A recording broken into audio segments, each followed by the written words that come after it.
2012 December, I was diagnosed with colorectal cancer and got it treated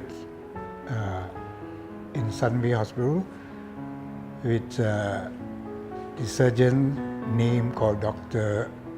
Samuel Tay, and he done a fine job. After the surgery, I was about to actually, children asked me to go to Singapore for treatment, follow-up treatment for chemotherapy. However, Dr. Samuel Tay says, well, they have the oncologist doctors here in Sunway, just as good as what you have it in Singapore. So, given the fact that it is already been treated in Sunway, the similar medical team, all within the same facilities, I decided to seek Dr. Christina's consultations and follow-up for chemotherapy. And since then, I was with her in Sunway as well as an OncoLife center. In fact, I should start by saying I was in Sunway somewhere around 2016. Last quarter of 2016, I was on oral drug, the drug name Zeroda, and also 3-weekly, a very short chemotherapy of half an hour. Is basically the two are going hand in glove together. It is a sort of a cocktail therapy that recommended by Dr. Christina. That was in the fourth quarter of 2016, and subsequently I moved over to OncoLife here, and also on Zeroda, the oral drugs. But for a while, however, the drug was not very effective. Then I switched to a direct therapy plus chemotherapy since then until this very moment. Ever since I've diagnosed with colorectal cancer, certainly your quality of life has been affected somewhat. The question is, to what extent the quality of life have been eroded or been you can't do very much like you used to do. Your routines, for instance, a certain good day, a certain bad days. So for instance, your friend calls you for, hey, guys, look, are you free for lunch? Then they give you a advance notice of, let's say, 2 or 3 days. But for guys like us, we don't know whether that particular day will be a good day or a bad day. So normally we will just say, nearer to the date, we will reconfirm again and to see whether or not we are convenient to go out with friends. And so you can see with that, freedoms of accepting any invitations has been dampened with. So in a way, you can't say anytime you can go out with friends and have a cup of tea or just a simple lunch and things like that. So in that sense, it affects your quality of life. Secondly, well, in terms of traveling, overseas traveling, I think I've done it before. I've done it. Not very convenient. Again, you see, that quality of life have been eroded already in that sense, and you certainly want to avoid as far as possible, unless it's necessary. For instance, you have some marriage, what you call receptions or celebrations that you need to travel overseas to attend, then looks as though like choice children are getting married and things like that. They're not done here, but done elsewhere. So you have to travel. But then it won't be as usual, but you still can travel. So it's not too comfortable, but you still can do it. Quality of life, then thirdly, you look at it in terms of diet. Certain things that you're not supposed to venture into. For instance, I don't know, because for Chinese like us, they say, when you have a problem with cancer, you should not be taking seafood, especially crabs and prawns and things like that. And then, since you don't know whether or not there will be adverse effect from your diet, so it's best to avoid. When I first diagnosed with the cancer, it was in December 2012. There is something like you're going for examinations and you taken the tissues for pathology labs to determine to see whether or not there are any to confirm positive or negative. So during the waiting time is very torturing. That will take about a couple of days. I think that they have second opinions and things like that from pathology lab. But then the moment they bring the bad news to you, is definitely you are totally lost, confused. You don't know what you're going to do. You're basically lost, confused. But then you take down all the data that provided to you, suggestions from here, left, right, and center, and go back to try to calm yourself down and digest whatever data was given to you or options and whatever. Make a decision as to what you're going to do next. But you can't just hide behind the fear, the confusions, and do nothing. You got to stand up and be yourself, be strong, and think about the next course of actions, what you're going to do. Whether you go for surgery, after surgery, what are you going to do? Then basically, you can't determine too far ahead. Basically, you got to move a step at a time, one thing at a time. After a while, everything will fall in places.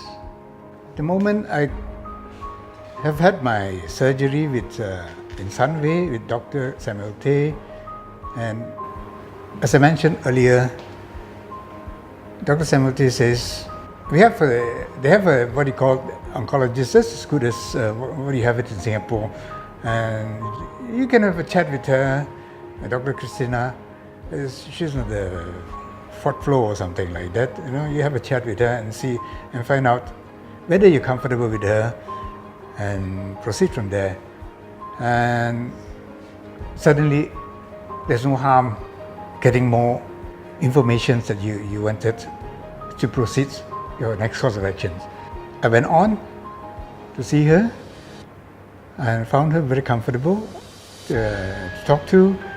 So finally, in fact, without checking for any other oncologists around town, decided to stick with her simply because I believe the facilities have all the specialists, facilities, and whatnot in a proper hospital within place you call Sunway Medical Center. So meaning to say, if you run into emergency, you can actually don't have to rush or whatsoever with ambulance or decide where to go. So all there, since you're registered there, your database is there, you don't have to, it means a file, a medical file, no need to what you call bring about from one location to another. I believe it's very troublesome if you get your surgery one place and get your treatment elsewhere, then your medical file history is not complete, and suddenly they will ask you all kind of questions. refer back to your medical history. So if you're doing a treatment at the same place where you actually have had your surgery, the medical file is already there. So any specialist you see, the similar file, the same very file, they will refer to. I don't have to answer a lot of what they call silly questions like a tape recorder. Repeat and repeat and repeat. In terms of counselings and what do you call facilities, support, emotional resources and whatsoever, at this place called OncoLife is basically, for me, as patients have already gone 4 years at Sunway and coming over these facilities, I wouldn't seek any further counseling or support or whatsoever. However, the reverse is true, that I am giving counseling, support, mental, advices, recommendations to new patients coming to OncoLife. At times, I don't even tell them what to do, but then they come forward and ask, since you're a couple of years behind you, things like that, what can I do and all that. Well, whatever I know, I share. So, but then if you need to emphasize the facilities here in OncoLife, basically the pros and cons. Okay, in government hospital or private hospital, I think by now most of them are become very commercialized and you don't have human touch. But then in OncoLife, you have one or perhaps one more oncologist is coming, and with Dr. Christina, will be like before in the facilities where the nurses know you, you know the nurses. There's a lot of human touch there. And in terms of emotional support, I think the nurses here, they're doing a fine job. They can help you. But then, on the other hand, Dr. Christina herself is also giving a lot of advices, and you just have to follow what she says, and I think you'll get there. At OncoLife Daycare Center, basically, it's very similar to other facilities, private facilities, or even government facilities I've been to. More or less the same.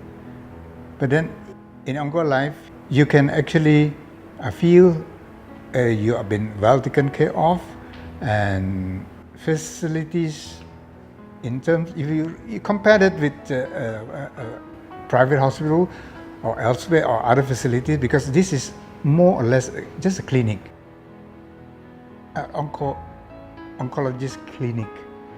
But if you run in the emergency, which I have in one point or the other, I've raised the questions with Dr. Krishna. I said, just in case, if I run into an emergency, whether at home or at OncoLife, be the consequence. And I was told, well, you have to just go to any hospital if you run into emergency. So that is the little bit of holding back in terms of best facilities, or you will like complete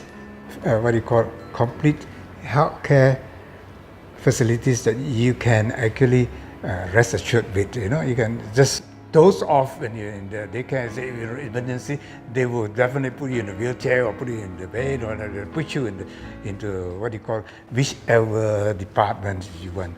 Okay, that is the drawback. That is the little drawback. Until and unless they can improve in that area, then I think it's fine. It's a fine place. In terms of social plan, milestones, basically, if once have been diagnosed with terminal illness of cancer, you cannot plan too far ahead. But what you can basically do, one step at a time, one step at a time, and one day at a time. But nevertheless, you still planned. Given any normal persons, but you would certainly not want to plan